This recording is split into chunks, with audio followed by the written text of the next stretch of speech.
Si vous saviez ce que les gens peuvent manquer, c'est des moments comme ça où je vous dis souvent que quelque peu des apôtres ont partagé avec le Christ. Je dis souvent qu'il y avait les groupes de 9 et les groupes de 3, mais c'est que les groupes de 3 ont vu, beaucoup de fois les groupes de 9 ne l'avaient pas vu. Il n'y avait que eux qui avaient le privilège de voir cela et de pouvoir adorer le Seigneur. Nous allons partager encore une fois la parole de Dieu ce soir. Nous étions tous témoins dimanche de la suite que j'avais donnée au message sur la promesse.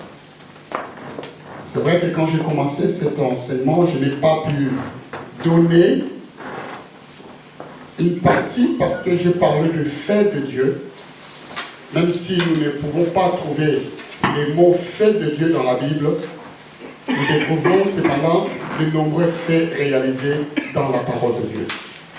Le fait, je peux le décrire comme étant les accomplissements de la promesse de Dieu.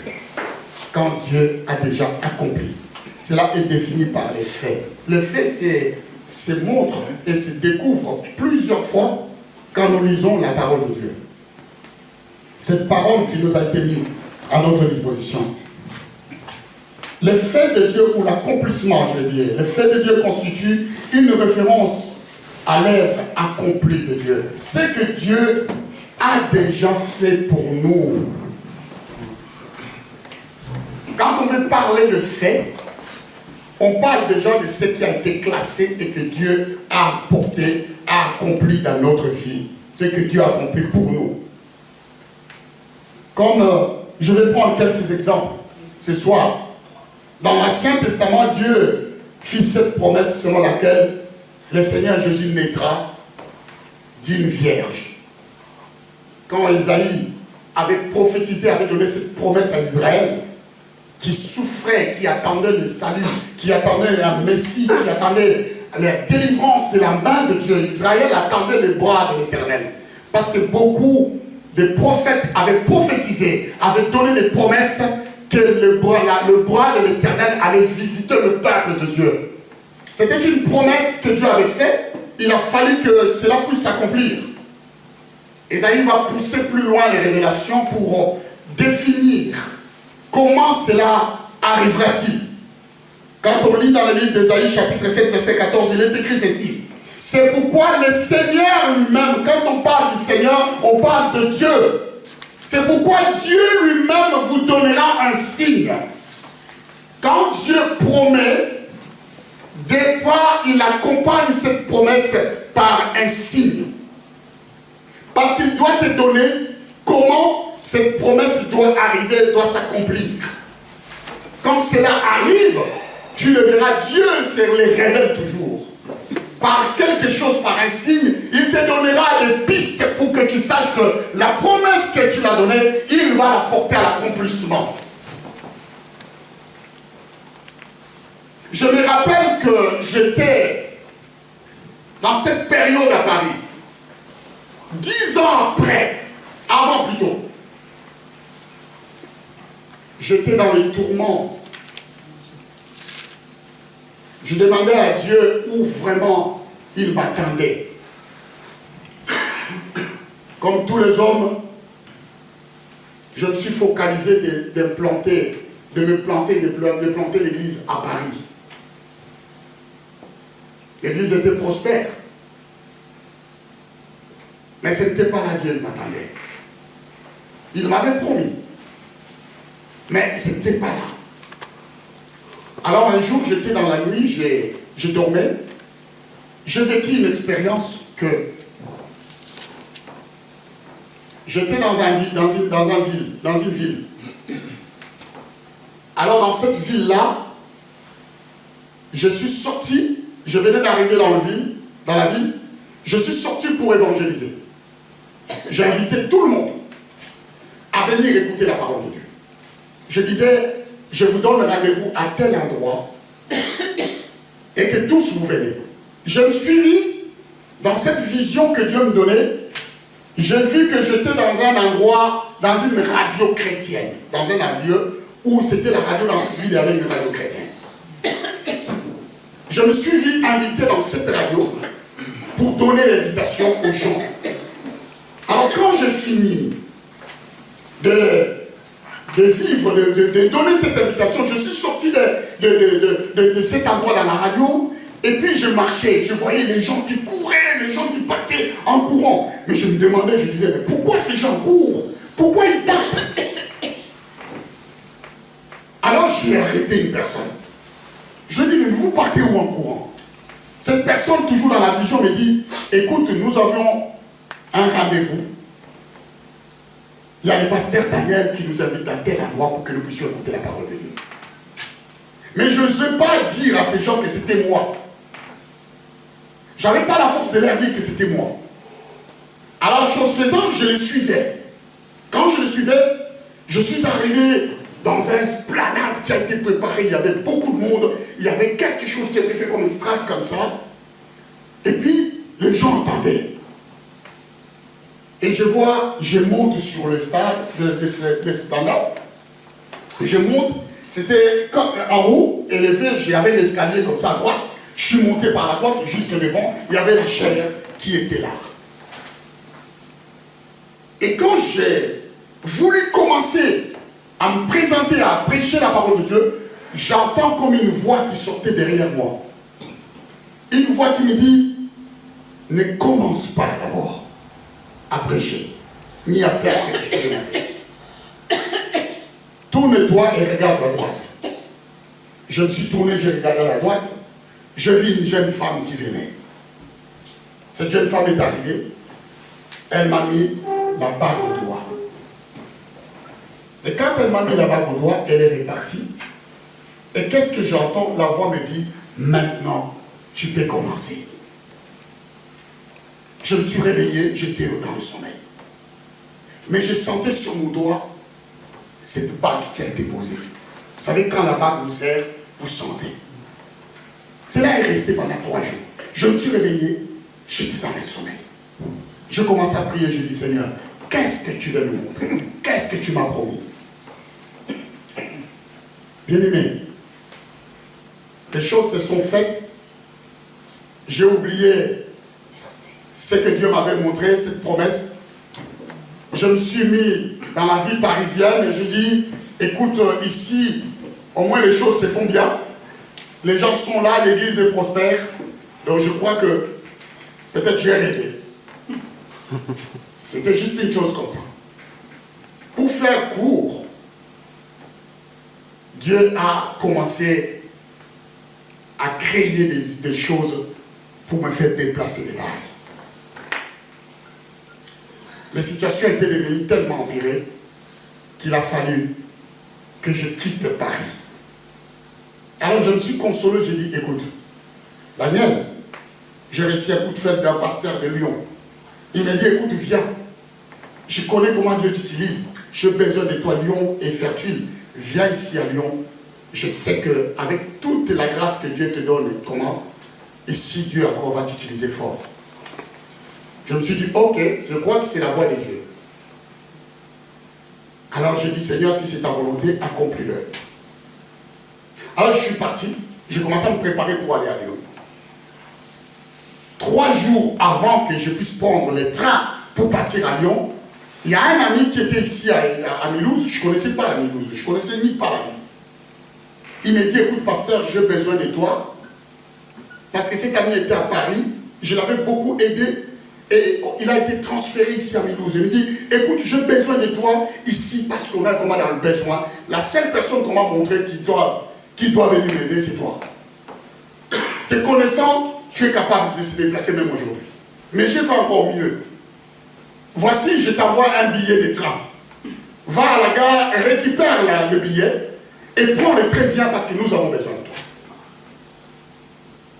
J'ai dit, ok. J'arrive demain matin. Je suis parti, j'ai pris le train, j'ai pris le billet. J'arrive, j'ai pris le train sans même savoir où j'allais. Je suis arrivé jusqu'à la gare de Mulhouse. Il m'attendait, il était là. Et comme il était là, la première chose, ça s'est passé 10 ans avant que la vision. La première chose qu'il va me dire, il me dit, tu vas être content. Parce que dans cette ville, il y a une radio chrétienne. Et dans cette radio chrétienne, on prêche que la parole de Dieu. Quand tu m'as dit ça, qu'il y a une radio chrétienne, bien aimé, j'ai vu la vision de 10 ans que Dieu m'avait donné défiler devant moi comme ça. Ça s'est passé. Ça a traversé, s'est réveillé, encore une fois fraîche. Je lui ai dit, écoute, Dieu m'appelle dans cette ville. Il m'a dit, pourquoi tu m'as dit ça? Tu m'as dit que tu partais à Lyon. J'ai dit non. Je m'étais trompé. Et je crois que mon appel que Dieu m'a dit, c'est ici qu'il va accomplir la promesse qu'il m'avait donnée. Alors, en bref, tout ce que je vous ai cité, cela s'est passé de la même façon. Les signes m'ont été montrés avant. Et bien Dieu, quand il voulait accomplir cela, il l'a accompli de la même manière qu'il m'avait montré. Amen. Amen. Est-ce que vous êtes avec moi? Amen. Dieu, quand il te promet quelque chose, quand tu veux le réaliser, il te donnera des signes. Il t'amènera à te montrer. Des fois, nous sommes distraits, nous ne voyons pas les signes de Dieu. Nous ne pouvons pas remarquer. Parce que le diable vient nous distraire de façon que nous ne puissions pas saisir les signes. Mais si nous avons le Saint-Esprit et nous pouvons encore saisir cette légèreté du Saint-Esprit, parce que des fois il nous parle par des petites phrases, alors nous allons avoir les yeux pour voir les signes de Dieu. Je disais que le fait de Dieu constitue une référence à l'œuvre accomplie de Dieu. Quand Dieu a déjà accompli. Je vous ai donné de cette promesse que Dieu avait donnée à Israël, où c'est marqué, c'est pourquoi le Seigneur lui-même vous donnera un signe. Voici la jeune fille deviendra enceinte, elle enfantera un fils et elle lui donnera le nom d'Emmanuel. Une promesse a été donnée à Israël par le biais de son serviteur. Ce que Israël attendait et ce qu'il devrait voir. Quelqu'un devrait naître, une femme devrait tomber enceinte et cette femme devrait avoir porté un enfant qui portera le nom d'Emmanuel. Ça c'est une promesse aujourd'hui que nous pouvons dire qu'elle est devenue accomplie. Amen. Amen. Un fait accompli. Et Paul dit aussi comme ça, quand il veut parler de cela. Paul va parler dans le livre de Galates chapitre 4, verset 5, verset 4 à 5, il dit ceci, lorsque les temps ont été accomplis, Dieu a envoyé son Fils. Quand le temps a été accompli, la promesse de Dieu a un temps. Dieu a fixé déjà un temps. Dans toi, dans ta vie, dans ma vie, comme dans chaque vie. Dieu n'oublie pas sa promesse. Alléluia. Nous allons arrêter un peu notre doyen, fermer les téléphones, parce que je ne suis pas sûr que c'est Dieu qui l'appelle. Ça doit être quelqu'un qui veut nous distraire. Pourquoi c'est devenu seulement un moment où nous écoutons la parole de Dieu? Tu peux l'éteindre, doyen. Oui, merci. Alléluia. Amen. Dieu fixe toujours un temps. Seulement, il faut que toi, tu observes les signes de ce temps. Il y a des personnes qui forcent le temps de Dieu. Parce qu'ils veulent tellement posséder cela qu'ils lui font passer leur volonté comme si c'était la volonté de Dieu. Est-ce que vous êtes avec moi? Amen. Et à la fin, le résultat est négatif. Ce qu'ils obtiennent, c'est pas cela. Parce que c'est passé par leur propre volonté. Il y a des personnes qui font passer leur propre conviction par la conviction de Dieu. Dans l'envie d'obtenir quelque chose, on fait passer, encore une fois, des choses comme si c'était Dieu qui voulait. Alors que ce n'était pas Dieu. Quand Dieu donne des signes, il donne des signes, il te précise.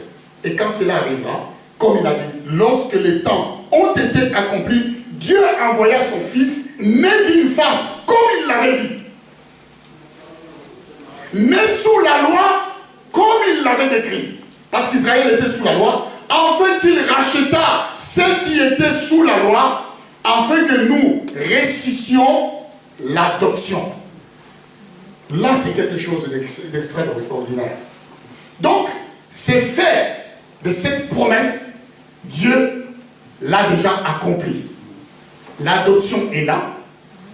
Nous avons été tous par l'adoption par le Christ, encore une fois, déclarés enfants de Dieu. Ça, c'est un exemple biblique.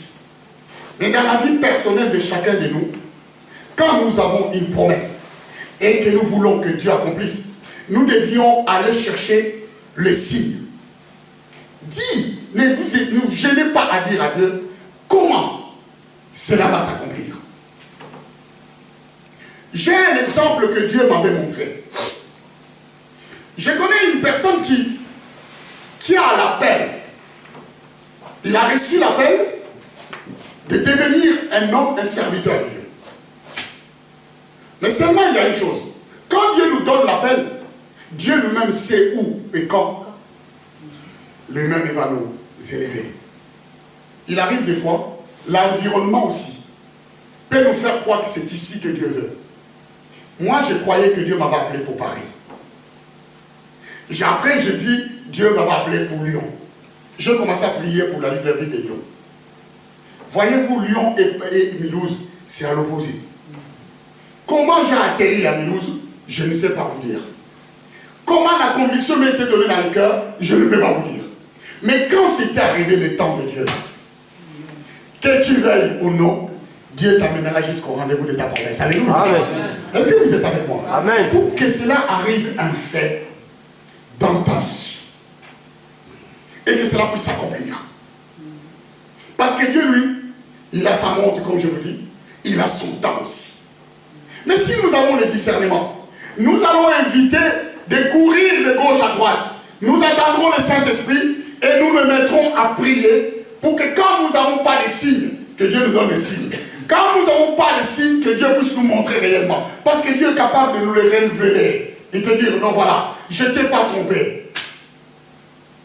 Et parce qu'il n'est pas un fils d'homme pour mentir, il nous les montrera aussi également. La promesse rapportée par Ésaïe s'est déjà réalisée. C'est devenu un fait accompli. De même, la crucifixion que Paul a dit, qui nous a fait entrer dans l'adoption du Seigneur, est devenue aussi accomplie. Aujourd'hui, nous sommes tous enfants de Dieu. Mais pourquoi je parle du fait? Pourquoi je parle de l'accomplissement? Parce que, comme je vous ai dit dimanche, que les faits, les promesses et l'alliance font partie tous de la grâce de Dieu, parce qu'il y a une forte importance dans toutes ces trois choses. Je vous ai dit que les faits, on ne les trouvera pas dans la Bible. Il n'y a pas les mots faits de Dieu, mais il y a les mots accomplissement. C'est-à-dire que Dieu, dans tout cela, il les fait pour ses enfants parce qu'il les aime, à cause de la grâce qu'il a manifestée pour nous, et il nous permet d'avoir cela. Dans tout cela, c'est très très important. Ce qui est accompli, on ne peut plus le demander. Est-ce que vous êtes avec moi? Amen. Le fait que Dieu a déjà fait, ce que Dieu a accompli dans la vie d'un enfant de Dieu, on ne peut plus lui demander de le refaire. Je vais vous donner un exemple simple. Si je sais que j'ai reçu quelque chose de la part de Dieu, venant de sa promesse, je ne vais plus lui demander encore, Seigneur, accomplis encore ta promesse. Parce que cette promesse, il l'a déjà faite. Vous êtes d'accord avec moi? Je vous donne un exemple. La Bible dit, Jésus est mort. Je vais lire ici pour que vous voyez. Hébreux chapitre 9, verset 12. La Bible dit ceci. Il est entré une fois pour toutes dans le lieu très saint. Non avec le sang de bouc et le sang de vœux, mais avec son propre sang, ayant obtenu une rédemption éternelle. Je vous dis que quand Dieu accomplit quelque chose, il a fait quelque chose, un fait dans votre vie, cela reste. Parce que Dieu l'a déclaré elle reste éternelle. Dieu nous a déclaré saints, personne ne peut nous enlever ça. Amen, hein? Amen. Cela reste éternel. Même si je prie, Seigneur, rends-moi saint, ça n'a plus d'importance parce que Dieu t'a déclaré déjà, tu es saint. Est-ce que vous êtes avec moi? Amen. Vous comprenez?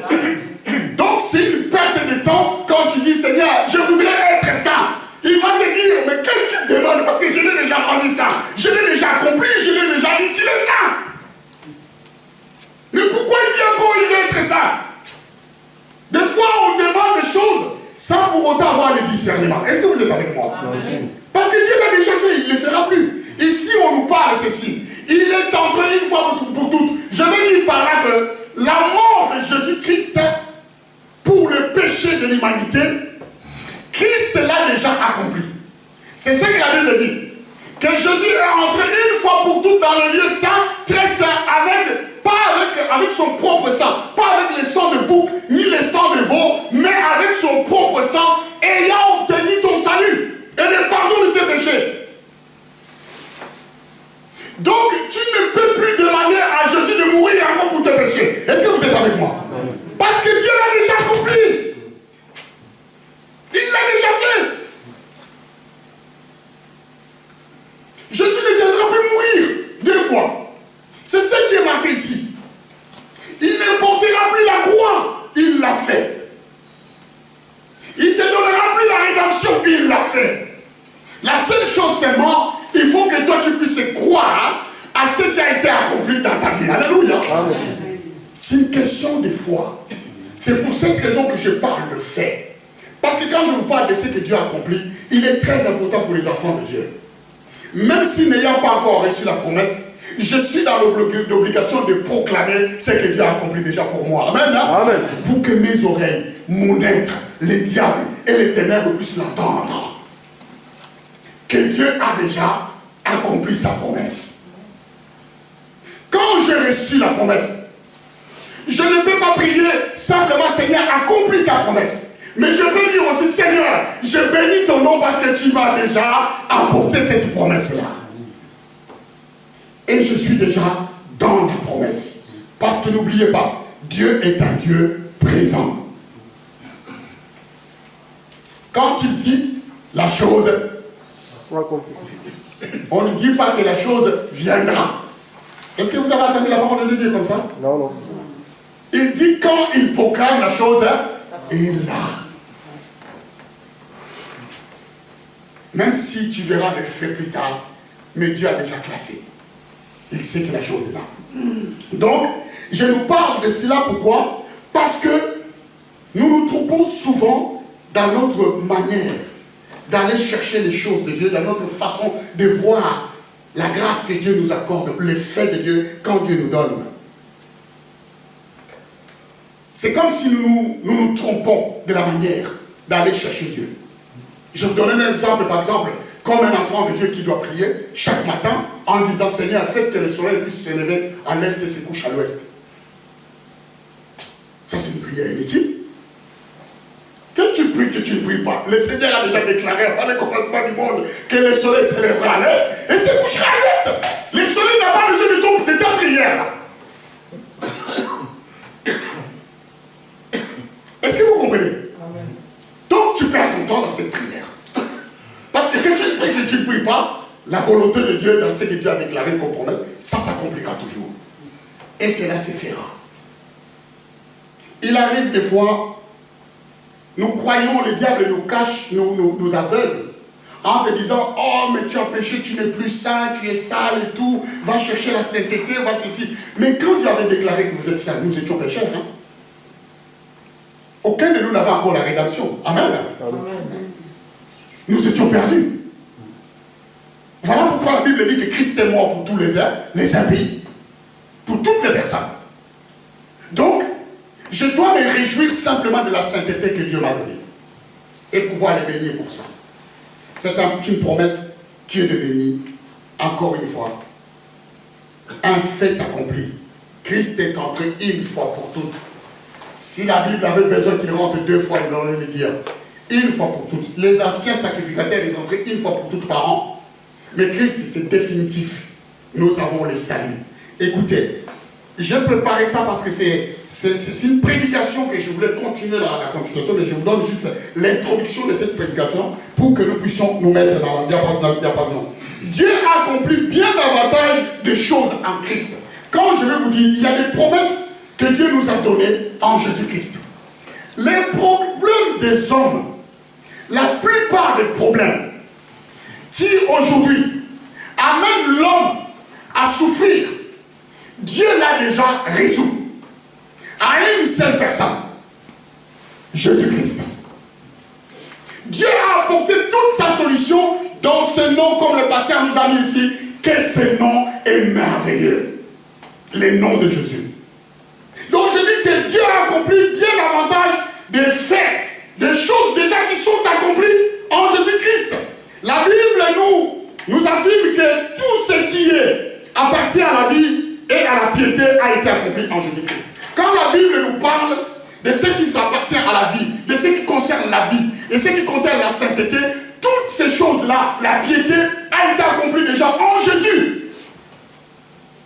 Avoir Jésus dans sa vie, c'est de posséder tout l'accomplissement des promesses qui sont en lui. Amen. Amen.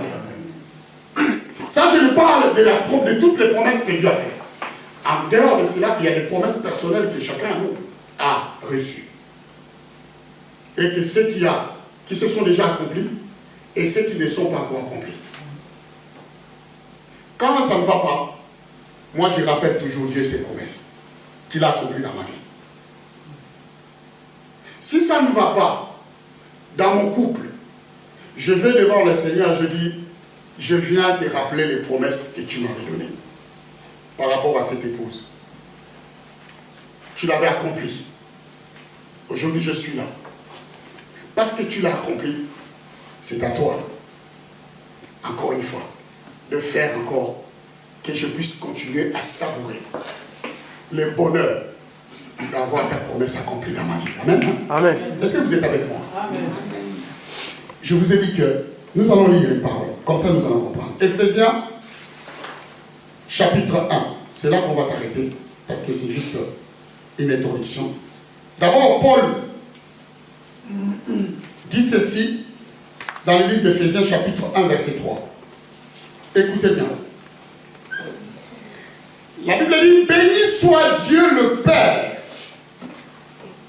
de notre Seigneur Jésus-Christ, qui nous a bénis de toutes les bénédictions spirituelles dans le lieu céleste. Mais pas par notre oncle. Ce n'est pas par quelqu'un. Toutes ces bénédictions célestes sont attachées à un seul nom. À une seule personne. C'est Jésus-Christ. Donc je considère que si ce qui concerne les promesses spirituelles, moi, en tant qu'enfant de Dieu, je dois croire et continuer à proclamer que Dieu l'a accompli en Jésus-Christ. Est-ce que vous êtes avec moi? Donc je ne manque de rien. Dans tout ce qui est spirituel, nous ne sommes pas en manque. Parce que la solution, Dieu l'a déjà donnée. Ça, c'est le verset 3 qui est écrit. Mais j'aimerais que nous puissions lire le verset 4. C'est là l'accent a été posé à une condition. Dieu va mettre ses faits accomplis, mais à côté, il va mettre des conditions. Le verset 4 dit ceci. Quand vous lisez du verset 4 jusqu'au verset 14, vous allez voir le même thème, tonalité qui est citée. Parce que l'auteur ici veut préparer l'église, il veut préparer les enfants de Dieu, il veut préparer celui qui écoute la parole, à ce qu'il puisse se mettre à diapason de la chapitre de verset 4. Pour qu'il puisse bénéficier de toutes ces bénédictions, pour qu'il puisse bénéficier de toutes ces grâces, de toutes ces faveurs que Dieu a mis en Jésus. Écoutez, la Bible dit ceci. En lui, Dieu nous a élus avant la fondation du monde. En qui? En Jésus. Dieu nous a élus. C'est ce que nous avons dit.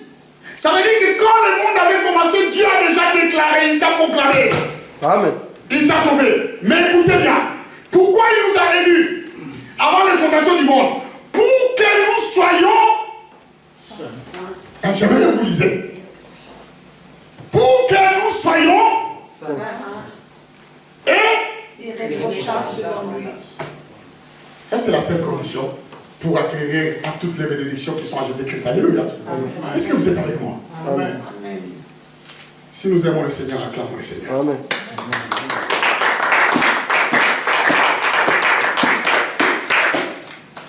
Dieu place des conditions qui sont aussi simples.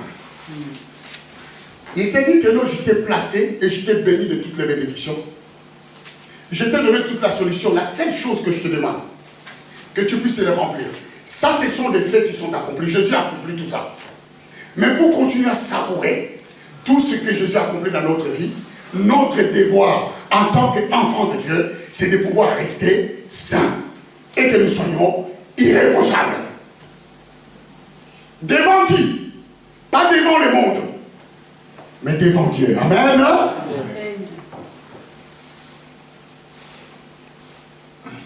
Comme ça, quand nous sommes saints et irréprochables, nous bénéficions de toutes les promesses qui sont en Jésus-Christ. Parce que Dieu ne va pas les fermer. Voyez-vous? Continuez mon frère. Vous allez voir, du verset 4 jusqu'au verset 14, il est commencé toujours en lui. En lui. En lui. En lui, en lui, en lui, en lui, en Jésus, en lui, en lui, en lui. Vous allez voir, vous allez continuer que Dieu nous a mis en lui. Il ne te dit pas, ne va pas à gauche, à droite, reste en lui. Ne bouge pas, reste en lui. Ne fais pas ceci, reste en lui. Mais tout ça, reste en lui. Amen. Amen. Demeure en lui. Tu continues à souffrir, reste en lui. Tu veux voir le ciel ouvert, reste en lui. Parce que toute la solution des problèmes des âmes, Dieu l'a déjà réglé en lui. Pourquoi les enfants de Dieu fuient le Seigneur? Pourquoi ils ne veulent pas respecter l'alliance? Pourquoi aujourd'hui nous avons des problèmes? Parce que nous avons du mal à rester saints et irréprochables. Le diable nous ment et nous tente tout le temps et nous sommes en train d'être déviés parce qu'il sait une chose, le diable. Si tu restes saint et irréprochable en lui, en Jésus, tu as obtenu déjà tout. Tu ne seras pas une personne de galère. Or, mon objectif à moi, c'est de ne pas être à côté, il faut que je sois en Jésus. Parce que quand je suis en Jésus, même si je suis pécheur, Dieu me voit saint. Amen. Hein? Amen. Est-ce que vous êtes avec moi? Amen. Pourquoi il me voit saint? Parce que je suis en Jésus. Et le sang de Jésus me fait quoi? Me couvre. La vie de Christ m'environne. Comme je suis en lui, les péchés que j'ai se transforment à la vie. Se transforment à l'opportunité que Dieu saisit pour te rendre la vie meilleure. Le péché est cité quand tu es en dehors de Jésus. Là, les choses se voient. Je vais vous dire, quand vous êtes sous l'eau, à la douche, avant d'entrer dans la douche, vous êtes sale. Vous transpirez. Mais quand vous allez sous la douche, vous ouvrez l'eau. Et l'eau coule en vous. Même si vous ne vous êtes pas frotté, la transpiration va faire quoi? Ça va être sous l'eau. Personne ne pourra distinguer votre transpiration avec l'eau. Même si elle est là. Vous avez compris? Ah. Parce que l'eau va couvrir la transpiration. Parce que la transpiration a une forme de l'eau aussi. C'est l'eau qui coule. Mais avec l'abondance de l'eau, la transpiration est sous. Et en dessous, la personne qui va vous regarder, il ne verra que l'eau qui coule. Que vous êtes mouillé. Il ne verra jamais la transpiration. C'est ce que Dieu a déclaré en Jésus, quand nous sommes. Alors, bien aimé, il y a une chose. Nous allons lire quand même. Nous continuons jusqu'à 14, comme ça, on s'arrête. Non, on va s'arrêter, parce qu'il est 21h. Mettons-nous debout. Je ne vais pas abuser de votre temps. Nous allons finir car le Seigneur...